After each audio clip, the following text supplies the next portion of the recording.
Teori relativitas Einstein menginspirasi para ilmuwan dari seluruh dunia untuk mulai membayangkan perjalanan waktu itu secara teoritis mungkin. Bayangkan sejenak, perjalanan waktu menjadi sangat mungkin dalam praktek. Taruhlah Anda memutuskan untuk kembali ke masa lalu, misalnya untuk bertemu kakek Anda yang belum pernah Anda lihat. Anda tahu waktu dan tempat yang tepat di mana kakek muda Anda berada di masa lalu dan pergi ke sana. Karena Anda memasukkan koordinat lokasinya yang tepat, mesin waktu mendarat tepat di atas badan kakek Anda. Kakek mati terhimpit.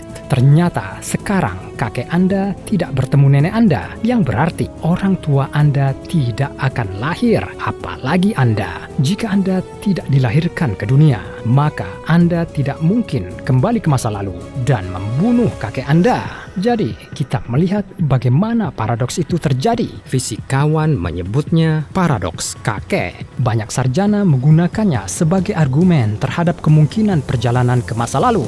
Tetapi, saya tahu solusi untuk paradoks ini, yang berarti bahwa dalam 10 menit ke depan, Anda juga akan mengetahui kenapa Anda dapat masalah kembali ke masa lalu.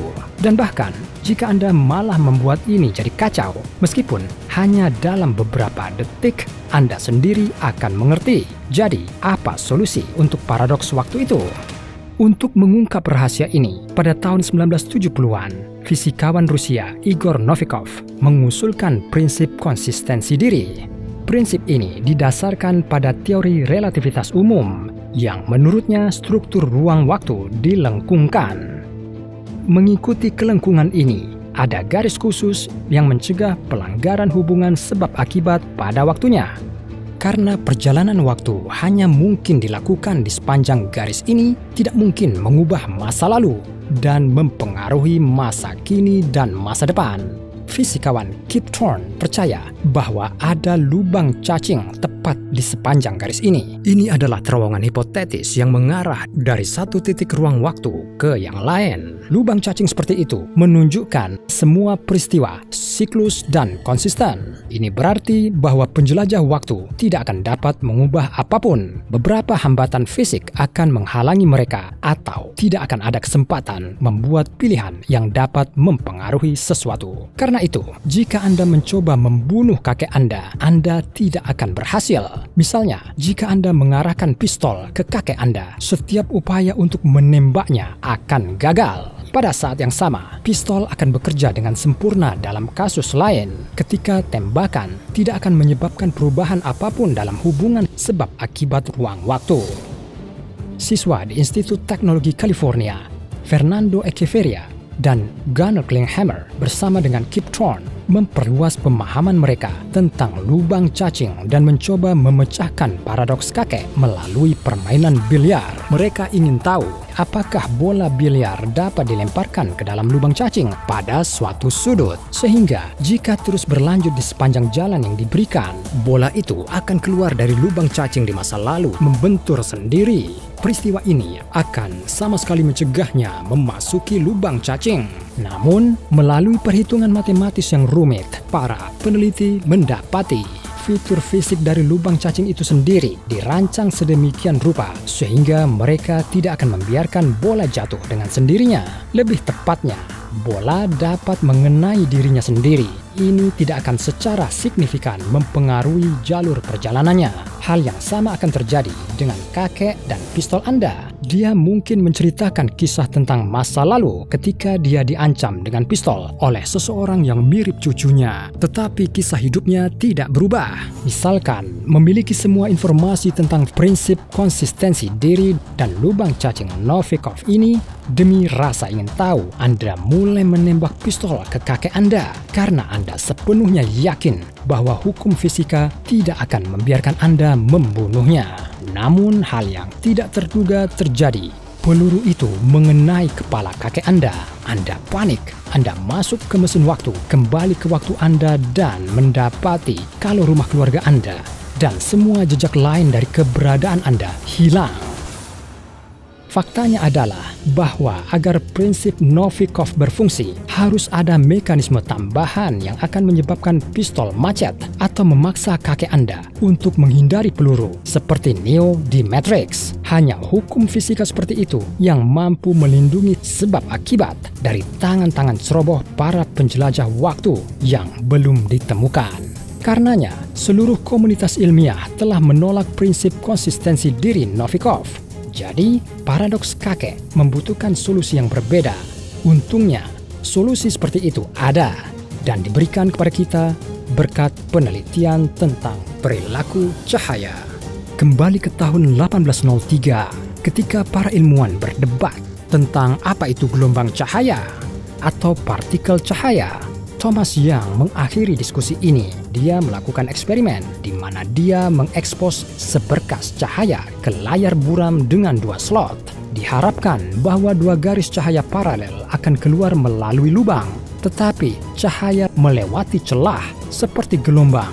Kemudian, peneliti lain memutuskan untuk mengulangi percobaan yang sama, tetapi tidak dengan seluruh berkas cahaya, melainkan dengan 1 elektron. Diasumsikan bahwa elektron akan melewati salah satu dari 2 lubang, tetapi yang mengejutkan para ilmuwan, elektron secara bersamaan berhasil melewati kedua lubang. Jadi, para ilmuwan menemukan mekanisme kuantum, di mana elektron adalah partikel dan gelombang. Berdasarkan ini, fisikawan Hugh Everett mengusulkan teori interpretasi multidunia yang menurutnya alam semesta dibagi menjadi 2 dunia. 1 dunia di mana elektron melewati celah pertama dan dunia kedua di mana ia meluncur melalui celah lainnya. Ini berhubungan langsung dengan kasus si kakek yang terbunuh. Menurut teori Everett, setelah kematian kakek Anda telah menciptakan alam semesta alternatif baru di mana kakek Anda meninggal setelah dihancurkan oleh mesin waktu. Hal yang sama terjadi jika Anda menembak kakek Anda dengan pistol, tapi di dunia sesungguhnya tidak ada yang berubah. Kakek masih hidup dan sehat. Anda masih bisa dilahirkan. Setelah itu, Anda melakukan perjalanan kembali ke masa lalu dan membagi semesta menjadi 2. Prinsip serupa ditunjukkan dalam film pendek terkenal One Minute Time Machine, ketika karakter utama setiap kali bepergian hanya 1 menit ke masa lalu, membunuh dirinya sendiri di dunia utama dan membuat salinan dirinya di alam semesta alternatif baru. Kita bisa mengakhiri ini, tapi ada satu lagi paradoks yang tidak bisa dipecahkan. Ini disebut paradoks ontologis dan sering dikontraskan dengan paradoks kakek. Bayangkan Anda adalah seorang pemuda yang pergi ke masa lalu, bertemu dengan seorang wanita yang kemudian hamil anak Anda, dan Anda adalah bayinya. Ketika Anda dewasa, Anda kembali ke masa lalu, membayangkan diri Anda sendiri. Pada gilirannya akan mengarah pada siklus tanpa akhir, di mana Anda tidak memiliki asal yang terlihat jelas. Mari kita beralih ke contoh lain. Katakanlah Anda membuat mesin waktu dan pergi ke masa lalu untuk memberikan instruksi kepada diri Anda sendiri. Cara membuat mesin waktu ini, ternyata setiap objek, informasi, atau orang yang dikirim ke masa lalu memulai siklus tanpa akhir, dan asal-usul objek menjadi tidak jelas. Paradoks macam itu mengasumsikan masa lalu, masa depan, dan masa kini tidak didefinisikan, yang berarti bahwa berbicara tentang perjalanan waktu tidak mungkin, bahkan dalam teori. Tetapi angka-angka memberitahu kita sesuatu yang sangat berbeda. Persamaan medan gravitasi Einstein menyiratkan adanya siklus waktu tak terbatas seperti itu. Seperti yang ditunjukkan oleh pengalaman, banyak teori yang secara matematis disimpulkan oleh Einstein cepat atau lambat dikonfirmasi dalam praktek. Semua ini tidak menjamin perjalanan waktu nyata. Menurut perhitungan Stephen Hawking dan Roger Penrose, ada hambatan di lubang cacing yang disebut cakrawala Cauchy. Melewatinya, Anda akan dikejutkan oleh dorongan energi tak berujung yang akan menghapus seluruh masa lalu Anda. Namun, Kip Thorne percaya bahwa ini dapat dihindari jika lubang cacing terdiri dari jenis khusus materi eksotis. Tapi ini adalah topik untuk episode lain.